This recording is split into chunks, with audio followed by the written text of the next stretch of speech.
ان میں بھی ریشو جو ہے کم ہو جائے گی. ٹھیک ہے. اچھا پھر دوسرا آپ کا یہ ہے کہ اسکریننگ پروگرام میرے نزدیک جو ہے جو بریسٹ کے لیے ہے سب سے سستا ہے. اچھا دیکھیں ہم ریکمینڈ کرتے ہیں کہ 40 سال سے پہلے جو ہے خواتین اگر 40 سال کی عمر ہوگی اس سے پہلے آپ سمپل بریسٹ الٹرا ساؤنڈ کروا لیں. ٹھیک ہے. انفارچونیٹلی یہ آپریٹر وہ جو ہے اسپیسیفک ہے چیز, اس میں جو دیکھنے والا یا کرنے والا ہے الٹرا ساؤنڈ اس پہ بہت ڈیپینڈ کرتا ہے وہ کتنا قابل ہے. لیکن یہ ہے کہ یہ کافی سستا ایک ٹول ہے ڈائگنوسس کے لیے. پھر 40 سال کے بعد ہم ریکمینڈ کرتے ہیں کہ آپ جو ہے نا 2-3 سال کے بعد آپ میموگرافی کروائیں. ٹھیک ہے. دیکھا گیا ہے کہ 40 سال کے بعد جو ہے اگر آپ 3 سال بعد کرواتے ہیں یہ میموگرافی تو 80 سال تک وہ جو ہے ایسی خواتین میں بالکل ریشو جو ہے نہ ہونے کے برابر ہو جاتی. کیسے؟ حالانکہ جو بریسٹ کینسر ہے وہ سب سے زیادہ سمجھے کہ 45 اور 74 سال کے درمیان سب سے زیادہ ہوتا ہے.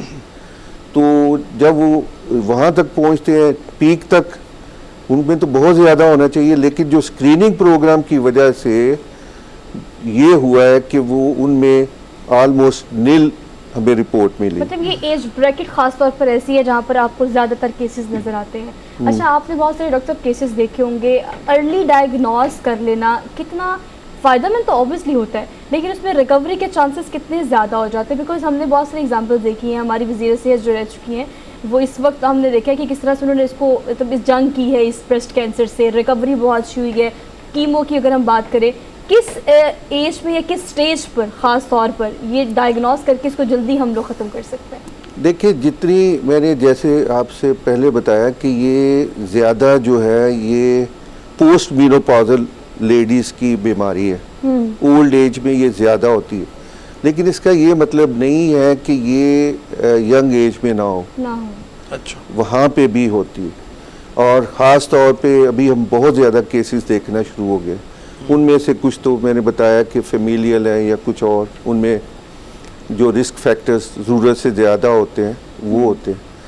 اچھا اب ارلی ڈائگنوسس والا آپ کا جو سوال ہے, دیکھیں اگر سٹیج 1 اور 2 آ جاتا ہے وہاں پہ 90% چانس ہے کہ وہ پیشنٹ جو ہے نا وہ کیور ہو جائے. ٹھیک ہے. اس میں اتنا فائدہ ہے آپ کا کہ اگر آپ ارلی ڈائگنوز کر لیتے ہیں اور ٹریٹ کر دیتے ہیں پیشنٹ کو تو پیشنٹس میں وہ ریشو جو ہے وہ بہت زیادہ بڑھ جاتی ہے. اسی طرح اگر بے شک اگر سٹیج 3 میں بھی آ جاتا ہے پیشنٹ تو ان میں بھی چانسز ہوتے ہیں کہ وہ جو ہے تھوڑا سا کم ان میں چانس ہو جاتا ہے ان کی نسبت جو سٹیج 1 اور 2 کے ہیں. لیکن اگر آپ وہ کچھ ایسے کرائٹیریا میں آتے ہیں جو کہ کافی تھوڑے سے میڈیکلی مشکل ہوگا لوگوں کے لیے سمجھنا, تو ان میں بھی چانسز ہوتے ہیں کہ کافی حد تک کیور ہو جائے گا.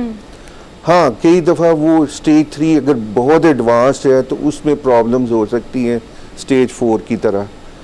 سٹیج 4 جو ہے وہ جب وہ ڈسٹنٹ میٹاسٹسز ہوتے ہیں, مطلب کہ جو اس کی جڑیں ہیں کہیں اور پھیل جاتی ہیں, تو وہ سٹیج 4 ہو جاتا ہے. مثلا بریسٹ سے وہ چلا جائے گا لنگز میں یا جگر میں یا بونز میں, تو وہ سٹیج 4 ہوتا ہے, یا دماغ میں. بات کو انٹرپٹ کر رہی ہوں, 4 سٹیج پر یا آپ کے جو کیسز ہیں اس میں کتنے پرسنٹ پاکستان میں خاص طور پر کتنے پرسنٹیج ہے ہمارے پاس جو کہ اس بیماری کی وجہ سے بریسٹ کینسر کی وجہ سے موت کے منہ میں چلے جاتے ہیں؟ آپ صرف سٹیج 4 ہی نہ لیں, ساری ایز اے ہول ابھی دیکھا گیا ہے کہ جو پاکستان میں جو ڈیتھ ہے بریسٹ کینسر کی وجہ سے وہ 40,000 سے لے کے 45,000 پر ایئر اس کی وجہ سے ہو رہی ہے. ٹھیک ہے, اتنی خواتین موت کے منہ میں چلی جاتی ہیں موت کے منہ میں جا رہی ہے بریسٹ کینسر کی وجہ سے. جی. اور ہر 24 گھنٹے میں تقریباً 180 خواتین یہ بریسٹ کی وجہ سے فوت ہو رہی ہیں. ٹھیک ہے. تو اس کے یہ آپریشن اب اس میں سٹیجز میں اس لیے نہیں کہہ رہا کہ کئی سٹیج جو ہے فرض کیا 3 4 میں کنورٹ ہو کے وہ بھی اسی میں شامل ہو گئی, اس لیے ایز اے ہول آپ نے اس کا ریشو اس طرح آپ نے اینالائز کر لینا ہے۔ یہ جو آپ نے کہا کہ میڈیکیشن کی غلطی خرابی، بہت سی دوائیوں کا غلط استعمال، یہ کون سی دوائیاں ہوتی ہیں؟ بعض لوگوں کا خیال یہ ہے کہ مانے حمل دوائیاں کھانے سے بھی بڑھ جاتا ہے کینسر، اور ایکسلنٹ۔ اس میں آپ کو میں یہ بتاؤں کہ جو بھی آپ انڈیو ہارمونل ٹریٹمنٹ لیتے ہیں، میل ہو یا فیمیل، وہ ایک ان نیچرل فینومینن ہے۔ ٹھیک ہے، وہ ہمیشہ اس طرف جاتا ہے کہ جو کہ کئیوں میں کاز بنتا ہے اس کی اپنا کینسر کی، ٹھیک ہے، وہ ان کو انہانس کرتی ہے چیز، ٹھیک ہے، ٹھیک ہے۔ اب مانے حمل جو گولیاں ہیں ڈیفینیٹلی ان کا یہ بالکل دیکھا گیا ہے کہ اس کی وجہ سے وہ خواتین میں ریشو زیادہ ہے جن کے جو ہے نا اپنا جو یہ مانے حمل یا اورل کنٹراسیپٹیوز یا دوسرے کنٹراسیپٹیوز لے رہے ہیں۔ ٹھیک ہے، اسی طرح جو پوسٹ مینوپازل لیڈیز ہیں جن میں ماہواری ختم ہو چکی ہے، کوئی 99 تک امریکہ یا ویسٹ میں وہ کافی استعمال کرتے تھے ہارمونز، ٹھیک ہے، وہ یعنی کہ ہارمون ریپلیسمنٹ تھراپی کروا رہے، ٹھیک ہے، ان میں دیکھا گیا تھا کہ یہ بریسٹ کینسر کا ریشو بہت زیادہ ہے۔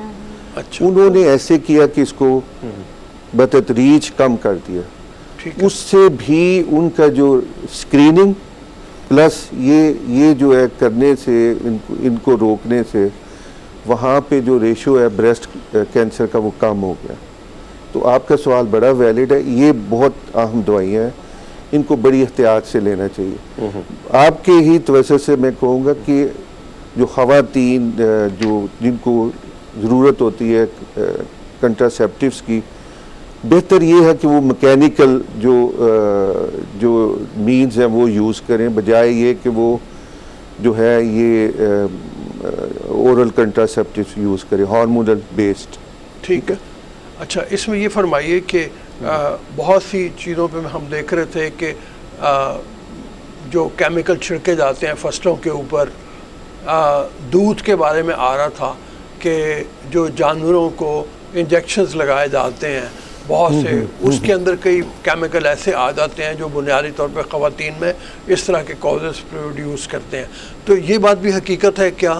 اور اس حوالے سے پھر گورنمنٹ کو بہت کچھ کرنا چاہیے کہ وہ ان تمام انجیکشنز کو روکے جو کیمیائی یعنی زہریلے مادے چھڑکے جاتے ہیں ان کو روکے، اس کے تدارک کے لیے کچھ کرنا چاہیے۔ ڈیفینیٹلی اس میں دیکھیں بہت سی چیزیں ہیں جو ابھی ڈسکور ہونے والی، ان میں سے یہ بھی ایک جو فیلڈ ہے اس کو ہم اگنور نہیں کر سکتے، ٹھیک ہے۔ اب آپ نے جس طرح ذکر کیا دودھ میں جو مختلف چیزیں ملائی جاتی ہیں، یا ایون جو کچھ انجیکشنز دیے جاتے ہیں جانوروں کو زیادہ دودھ پیدا کرنے والے، آکسیٹوسنس اور دوسری چیزیں، وہ بھی نقصان دہ، ٹھیک ہے، اس میں کئی دفعہ ارلی پیوبرٹی کا باعث بنتے ہیں، ٹھیک ہے، پھر سوٹیزم کا بال آتے ہیں، یا کئی دفعہ وہ اوویرین سسٹ یا اس طرح کی چیزیں بنتی ہیں، تو وہ بھی انڈائریکٹلی تو اس پہ اثرات تو ہوتے ہیں، اس پہ مرتب ہوتے ہیں جسم پہ۔ ٹھیک ہے، اس کے لیے ڈیفینیٹلی کنٹرول ہونا چاہیے اور پنشمنٹ ہونی چاہیے۔ یہ انڈائریکٹلی فیکٹرز ایون اچھا اوویرین کینسر اور بریسٹ کینسر کے لیے بھی ہیں، کیونکہ اگر ارلی جو ہے پیوبرٹی ہوتی ہے تو وہ زیادہ ایکسپوزڈ ہوتی ہیں خواتین ہارمونز میں، بجائے یہ کہ دوسری اگر جن میں نارملی جو کچھ سالوں میں اگر پیوبرٹی ڈاکٹر بھی فرمائے کہ اس کا علاج آپریشن بھی ہے، ایک یہ ہے کہ جب بہت زیادہ بڑھ جائے تو بریسٹ ریموو کر دیا جائے، جس سے ہچکچاتی ہیں بہت زیادہ خواتین، اس کے علاوہ بھی کوئی طریقہ کار ہے بچنے کا؟ بیسٹ تو اس وقت یہی ہے کہ اگر تو ریموو کر دیا جائے تو سب سے بیسٹ، ٹھیک ہے، اور یہ کیور کی طرف جاتی ہے چیز۔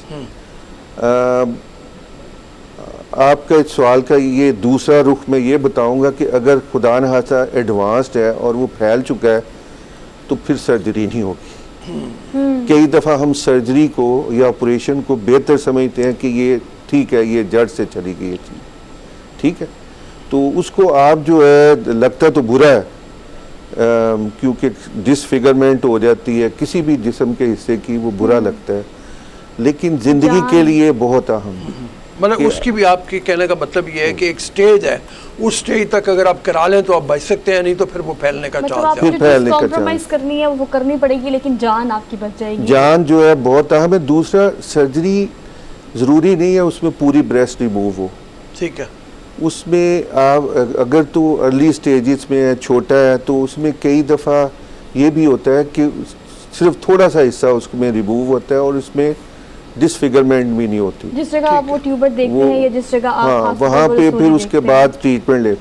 یہ آپ کے توسط سے ایک میں بڑی اہم بات کرنا چاہوں گا, یہ جو اس کے یہ خوف جو بنا ہوا ہے, جو فضا ہے اس کے لیے کینسر اور اس کی ٹریٹمنٹ کے لیے, وہ یہ ہے کہ ایک دوسرے سے لوگ بہت ایک دوسرے کو ڈراتے ہیں. ان کو چاہیے نہ ایسے کریں. چھپاتے بھی, چھپاتے تو وہ اپنے پرسنل ہو گیا. دوسرے لوگ اتنا زیادہ ان کو ڈراتے, فلاں کو یہ کینسر ہو گیا تھا, اس کو یہ ہو گیا, فلاں کو یہ ہو گیا تھا, اپنے تجربات شیئر کرتے ہیں. تو وہ حالانکہ کینسر ایک قسم کا نہیں ہے. ہر پیشنٹ میں وہ جو ہے وہ اس کی سٹوری علیحدہ ہے, ہر طرح کا وہ علیحدہ ہوتا ہے. تو آپ پلیز اپنا ایون کوئی بھی تجربہ شیئر کرنے کی کوئی ضرورت نہیں ہے, اس لیے کہ جب آپ case to case sir vary کرتا ہے. کیس ٹو کیس, ایون جو بریسٹ کا کینسر ہے اس میں بہت ورائٹی ہے.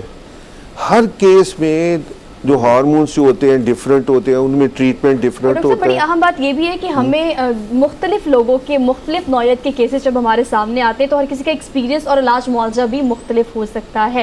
ڈاکٹر صاحب thank you so much for being hair, بہت ہی پروڈکٹیو ڈسکشن ساتھ. لیکن آپ کے لیے جاتے جاتے اس ماہ کے اور خاص طور پر اس مہینے کا یہ پیغام کہ لوگوں کو ارد گرد اپنے ایکسپیرینس کر کے نہ ڈرائے. اگر ایک بیماری کی تشخیص ہو چکی ہے تو اس کا علاج معالجہ کر کے اس سے بچا جا سکتا ہے, لیکن بشرط یہ کہ وقت رہتے آپ ڈائیگنوز کریں اور اس کے بارے میں جتنی اویئرنیس آپ پھیلا سکتے ہیں پھیلائیں, چاہے آپ ڈاکٹر ہیں یا نہیں ہیں, تو یہی ہمارے لیے بہتر ہے. ہم نے ایک چھوٹی سی بریک لینی ہے, واپس آتے ہیں. Keep watching good morning public.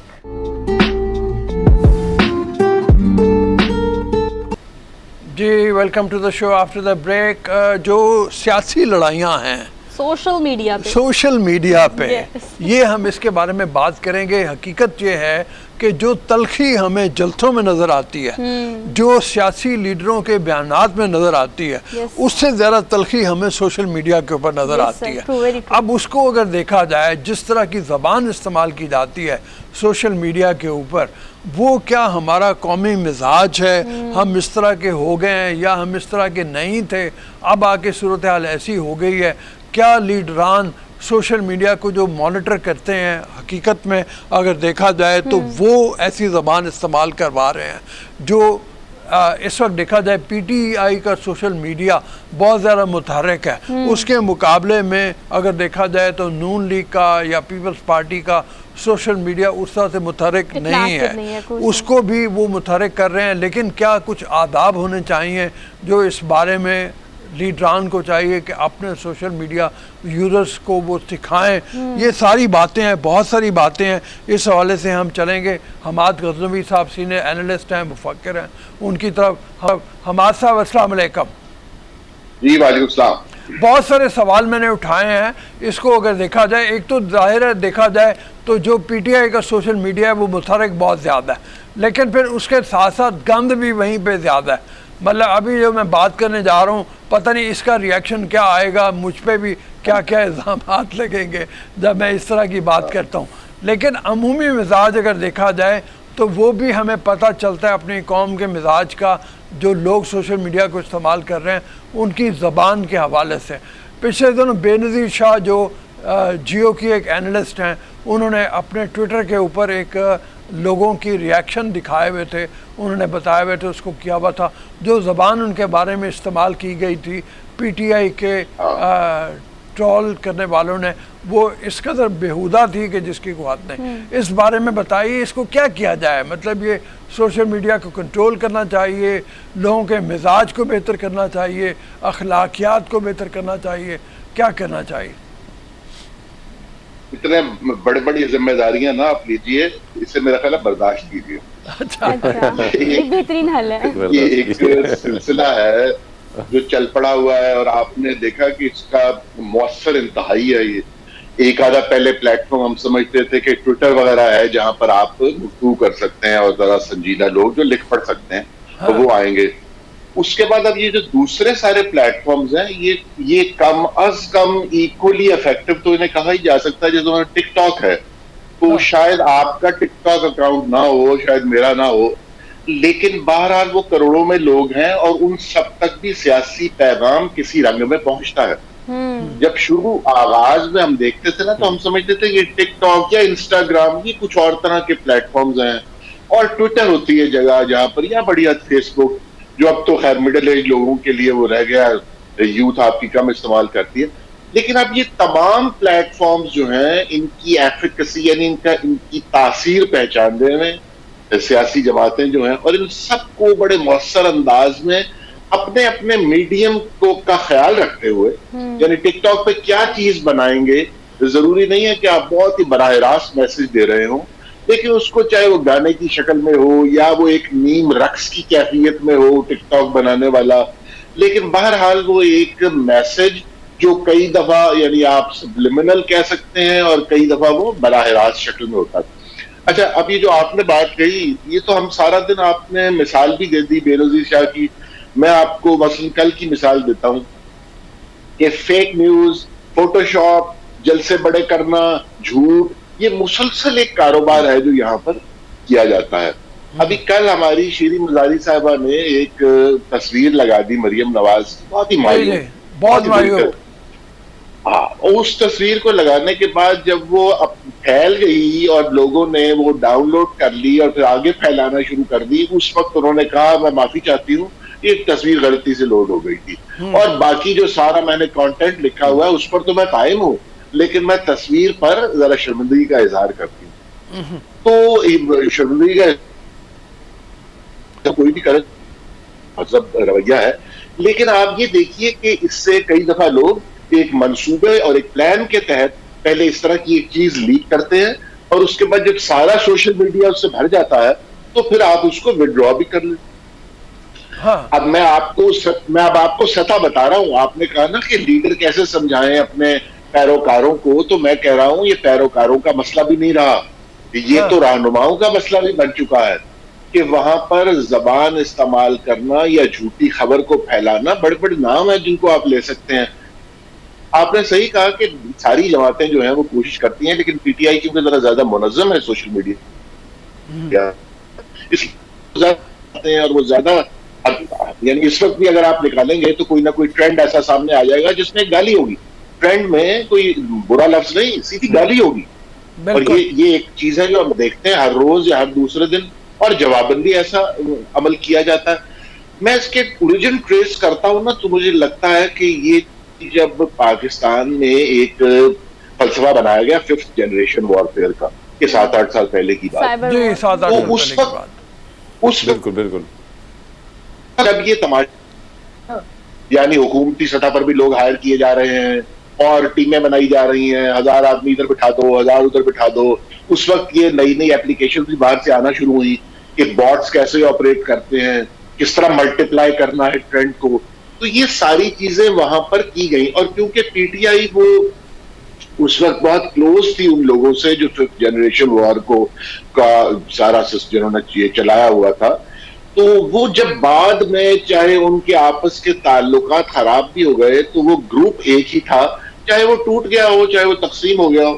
تو یہ سارا ان کو اس لیے ایک تقدم بھی حاصل ہے, یعنی یہ انہوں نے سب سے پہلے کام شروع کیا اور سب سے منظم. اگر ہم یہ کریڈٹ پی ٹی آئی کو دیں یا یہ ٹرینڈ سیٹر کہہ دیں تو اس میں کوئی غلط نہیں ہوگا, کوئی دو رائے نہیں ہوگی. لیکن ایک تو پولیٹیکل پارٹیز کے لیڈران خود ٹویٹ کرتے ہیں بذات خود, جب وہ ایک جگہ سے دوسری جگہ پہ ایک دوسرے کو آپ دیکھتے ہیں کہ ٹویٹس کے ذریعے بہت ساری باتیں سنا رہے ہوتے ہیں, بہت سارے تانے دیے جا رہے ہوتے ہیں, لیکن جو کسر نہیں پوری ہوتی وہ ان کے سپورٹرز کرنا شروع کر دیتے ہیں, اور سپورٹرز بھی بہت ایکسٹریم پہ چلے جاتے ہیں. We are talking about Twitter, Instagram, social media, link down. لیکن اگر ہم یوٹیوب کے کیپشنز کو دیکھیں, وہ جو تھمبنیلز ہوتے ہیں وہ کس حد تک لکھے جاتے ہیں just to click that, just for the sake of one click.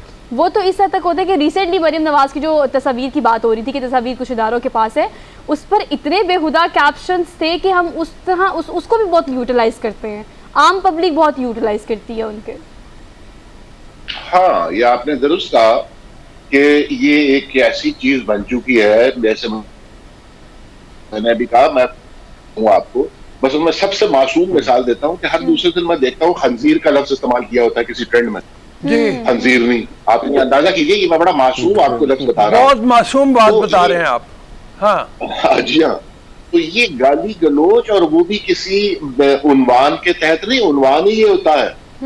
تو آپ نے بالکل صحیح کہا. اور پھر یہ جو لوگ یہ چلاتے ہیں نا، ان کی اہمیت کا آپ اندازہ کیجئے کہ وہ اب جیسے ارسلان خالد صاحب ہیں آپ کے ڈاکٹر، وہ پنجاب گورنمنٹ کے مشیر ہیں، وہ بڑی یعنی اعلیٰ ترین پوسٹ پر اس وقت کام کر رہے ہیں. اسی طرح مشوانی صاحب جو ہیں وہ بھی اعلیٰ ترین پوسٹ پر کام کر رہے ہیں.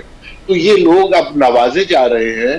اور جیسے آپ پہلے زمانے میں دیکھتے تھے نا کہ جید صحافیوں کو کوشش کی جاتی تھی کہ ساتھ ملایا جائے، تو اب یوٹیوبرز اور یہ ٹک ٹاکرز ان لوگوں کو ساتھ شامل کیا جا رہا ہے. تو اسی سے آپ کو اندازہ ہو جاتا ہے اس کی اہمیت کا، اور جو اس کی شدت ہے جیسے کہ ہم بات کر رہے ہیں. یہ تو آپ نے درست کہا کہ لاز کو نسبتاً سخت کرنا پڑے گا. اب بھی اس کے لاز ہیں اور وہ کچھ نہ کچھ اس پر وہ کرتے رہتے ہیں، لیکن یہ کاروائی میں سمجھتا ہوں کہ مناسب نہیں رہی، یعنی اپنی کامیاب نہیں ہو سکی ہے.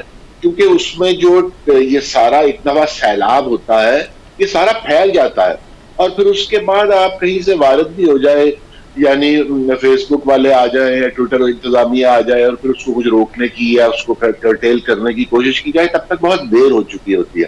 تو یہ ہم نہیں ہیں، جن لوگوں نے یہ چیزیں ایجاد کی ہیں وہ بھی اسی ادھیڑ بن میں ہیں کہ اس معاملے کو کیسے روکا جائے، کیونکہ اس سے معاشرے میں ایک زہر تو پھیلا ہے. ہم نے سیاسی لڑائیاں جو دیکھی تھی اس میں ہوتا تھا، آپ کو یاد ہوگا روف صاحب کہ بھٹو صاحب کے زمانے میں جی وہ بھی ایک پاپولزم کا مزاج تھا ان کی لیڈرشپ میں بھی، تو اس سے بڑی ایک تقسیم آ گئی تھی معاشرے میں. خاص طور پہ مارشل لاء لگ گیا، اس سے اور وہ تقسیم بڑھ گئی. تو بھٹو صاحب کو پھانسی دے دی گئی، وہ اور تقسیم گہری ہو گئی. ہم نے یہ سارے مراحل دیکھے، لیکن اب جو معاملہ ہے نا، یہ ان چیزیں دیگر راستہ، یعنی اب یہ جو ٹول آپ کو میسر ہیں، اس سے آپ نے یعنی ہم نے ایک ایسی فضا پیدا کر دی ہے کہ یہ زہر جو ہے گلی محلے کی سطح پر بڑی شدت اختیار کر گیا. مجھے ابھی کل ایک دوست میرے ساتھ بیٹھے ہوئے کچھ کر رہے تھے اپنے فون پر، تو میں نے کہا آپ کیا کر رہے ہیں؟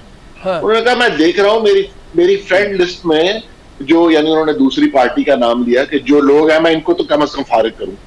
اچھا، یعنی آپ دیکھیے کہ آپ معاشرے میں تقسیم کی حالت دیکھیے کہ آپ برداشت نہیں کرتے دوسری اوپینین، اور آپ اس ڈیجیٹل ببل میں رہنا چاہتے ہیں جس کے اندر صرف یعنی آپ کے حریف کو مسلسل گالیاں نکالی جا رہی ہیں، اس سے آپ کو ایک سکون ملتا ہے. تو یہ صورتحال تو یہی ہے جی، ہم سب دیکھ رہے ہیں. ایک سوال کرنا چاہ رہے ہیں ہرمیت، آپ کا سوال ہم لیں گے، ایک چھوٹی سی ہم نے بریک لینے میں واپس آتے ہیں، یہی سے کنٹینیو کریں گے. آپ دیکھتے رہیے پروگرام جس سے ہم کہتے ہیں گڈ مارننگ پبلک.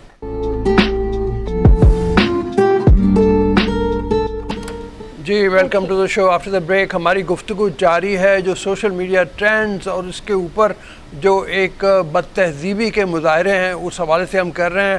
ہرمیت کچھ بات کرنا چاہ رہے تھے، ہرمیت کی ہم بات لیتے ہیں، کمنٹ بھی اس کا اور گفتگو بھی جاری رہے گی ہماری. اور سر وہ بڑے ایکٹیو بھی ہیں سوشل میڈیا میں، مطلب مختلف ویڈیوز بنا کر وہ اپلوڈ بھی کرتے ہیں، لوگوں سے بات چیت بھی کرتے ہیں. ہرمیت لوگوں میں کس قدر غصہ ہے یا کس قدر عدم برداشت ہے جو کہ اتنا بڑھ گیا ہے کہ ہم اپنی فرسٹریشن نکالنے کے لیے کامنٹس میں اس طرح کی باتیں لکھ دیتے ہیں یا بعض اوقات ویڈیوز ایسی بنا دیتے ہیں کہ وہ بیونڈ لمٹس ہوتی ہیں. جی جی بالکل آپ کی بات درست ہے. سو ہم اکثر جب کوئی ویڈیو اپلوڈ کرتے ہیں یا کوئی کسی پارٹی سے منسلک جو لوگ ہوتے ہیں، اپوزیشن کی جو پارٹی ہوتی ہے، ان کو وہ چیزیں پسند نہیں آتی، تو ان کے جو صحافیوں پر خاص کر الزامات ہوتے ہیں وہ لفافے کے حوالے سے. اور مجھے آج تک میڈیا ہے، مجھے تقریباً 4 سال ہو گئے، مجھے لفافہ نہیں ملا. میں حیران ہوں کہاں سے یہ ملتے ہیں. لیکن اس قسم کے تو اور بھی ہاں بہت سارے کمنٹس جو ہیں وہ بھی کیے جاتے ہیں. تو عدم برداشت، اگر ہم بات کریں برداشت کا جو مادہ ہے وہ تو نہ ہونے کے برابر ہے. اور جس قسم کی ٹرولنگ کی جاتی ہے، پھر آپ کے پورے خاندان کو جس طرح اس کے حوالے سے چیزیں نکال کے، اور خاص کر ہم دیکھ رہے ہیں کہ پارٹی اس میں زیادہ متحرک ہے. حماد صاحب آپ کی طرف آنا چاہوں گا. سر ہم سوشل میڈیا کو دیکھ رہے ہیں کہ سیاسی جماعتیں جو ہے، خاص کر پی ٹی آئی تو ایکٹیو ہے، دیگر جماعتیں جو ہیں وہ بھی ایکٹیو ہونا چاہ رہی ہیں اور بڑے بڑے پیسے دے کے لوگوں کو ہائر بھی کیا جا رہا ہے. پی ٹی آئی کے دور میں بہت کچھ کیا گیا، اب نون کی جانب سے بھی بہت زیادہ لوگوں کو ہائر کیا گیا ہے. لیکن یہ بتائیں کہ سر یہ جس طرح ایڈیٹنگ کر کے یا تصاویر کے ساتھ شعری مزاری کا آپ نے اس کی مثال بھی دی، ہم نے دیکھا کہ اس کی وجہ سے کئی ایسے الزامات ہیں جس کی وجہ سے لوگ اپنی جان سے گئے ہیں, کئی لوگ ملک بدر ہو گئے ہیں. اس کا کتنا نقصان ہوگا, اس کی روک تھام کے لیے کیا کرنا چاہیے سر؟ یہ آپ نے انتہائی اہم مسئلہ یہ ہے, میرا خیال ہے سب سے زیادہ اہم مسئلہ یہ ہے کہ ایک تو کھیل تماشا جاری ہے نا, کہ لوگ ایک دوسرے کو اپنی اپنی سیاسی جماعت کے حق میں باتیں کرتے ہیں اور پھر ان سے مزاح بھی کرتے ہیں اور پھر وہ گالیوں کی حد تک بھی چلے جاتے ہیں. لیکن یہ جو آپ نے اشارہ کیا جس بات کی طرف کہ کسی پر توہین کا کوئی الزام لگا دیا جائے یا کوئی اور مذہبی نوعیت کا ایسا الزام لگا دیا جائے جس سے لوگوں کی زندگی جو ہے وہ پوری زندگی منقلب ہو گئی, یعنی ان کو آپ نے صحیح کہا کہ انہیں ملک سے جانا پڑ جاتا ہے. تو وہ آج میں ایک کیس پڑھ رہا تھا کہ ایک آدمی اغوا ہو گیا اور اس کو جب وہ بازیاب ہوا اور وہ اسلام آباد ہائی کورٹ کے سامنے پیش کیا گیا اسے, تو اس سے کہا کہ آپ کیوں اغوا ہو گئے تھے؟ انہوں نے کہا جی مجھے اغوا کر کے وہ نامعلوم لوگوں نے کیا تھا. انہوں نے کہا کہ آپ یہ جو فیس بک ہے آپ کی, اس سے دور رہنے کا عہد ہمارے ساتھ کریں گے تو پھر ہم آپ کو چھوڑیں گے. میں عرض یہ کر رہا ہوں کہ یہ معاملہ اس کو دونوں طرف سے, یعنی حکومتی کہہ لیجئے یا جو بھی ایجنسیز وغیرہ کرتی ہیں, وہ ایسا رویہ اختیار کر رہی ہیں ان لوگوں کی طرف جو سوشل میڈیا پلیٹ فارمز استعمال کرتے ہیں, کیونکہ وہ اب اتنے مؤثر ہو چکے ہیں اور یہ احساس پایا جاتا ہے کہ یہ لوگ جو ہے یہ اثر انداز ہو رہے ہیں اس نقطہ نظر کے خلاف جس کے کہ وہ خود دائی ہیں اور مورد ہیں اور جو پھیلانا چاہتے ہیں.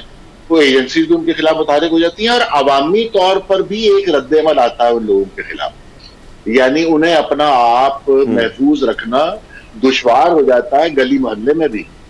تو یہ آپ نے صحیح کہا کہ یہ بہت ہی اہم مسئلہ ہے جس سے نفرت ایک پھیلتی ہے اور لوگوں کے خلاف اکسایا جاتا ہے, افراد کے خلاف بھی, اور سیاسی معاملے سے بھی یہ کئی دفعہ زیادہ چیز اثر انداز ہوتی ہے لوگوں کی زندگی پر, اور جس کی وجہ سے لوگوں نے, ہم نے دیکھا ہے ہمارے جاننے والے لوگ ہیں, دوست بھی ہیں کچھ شامل, جنہیں اس ملک سے ہجرت کرنا پڑی ہے اس کے نتیجے میں. لوگوں کی پرسنل پروفیشنل ہر قسم کی لائف جو ہے سر وہ شدید متاثر ہوتی ہے. سر تھینک یو سو مچ, آپ سے بڑی اچھی پروڈکٹیو ڈسکشن رہی. تاکیات کا تقاضا بھی یہ کہ بینگ اے انڈیویجول بھی آپ اتنا نہ گر جائیں. آپ سوشل میڈیا یوز کر رہے ہیں یا کوئی ویڈیو بنا رہے ہیں کہ آپ اپنی مخالفت کا اظہار بھی کر رہے ہیں تو ایسے کر رہے ہیں کہ آپ اخلاقیات کو تمام حدیں پار کر رہے ہیں. اخلاقی قدریں تو رہیں کہیں نا. مطلب یہ ہے کہ جو میں بتا رہا ہوں, میں نے بے نظیر شاہ کے جو ٹویٹر اکاؤنٹ پہ اسے جو شیئر کیا ہوا تھا اپنے بارے میں, جو لوگوں نے کمنٹ کیے ہیں, وہ کوئی بھی آدمی یعنی یہ برداشت نہیں کر سکتا. میں کہتا ہوں ہمیشہ کہ مائیں بہنیں سانجیاں ہوتی ہیں, بیٹیاں سانجیاں ہوتی ہیں, سب کی عزت ہوتی ہے. آپ جب اپنے گھر کی عورتوں کے بارے میں اس طرح کی زبان استعمال نہیں کر سکتے, نہ برداشت کر سکتے ہیں, تو پھر کسی کے بارے میں مطلب اس کو برداشت کیسے کریں؟ یہ آپ کی اپنی ذمہ داری ہے, اخلاقیات کی ذمہ داری ہے. ایز اے انڈیویجول آپ کو یہ فیل کرنا چاہیے سوشل میڈیا یوز کرتے وقت. So we are done with our show for today. انشاءاللہ آپ سے ہوگی کل ملاقات نئے ٹاپک نئے ایشو کے ساتھ. اگر آپ بھی چاہتے ہیں کوئی چیزیں اور ٹاپک ایڈ کریں تو you can tag us on social media. ہمیں دیجیے اجازت, آپ سے ملاقات ہوگی کل. اپنا بہت سارا خیال رکھیے گا. اللہ حافظ.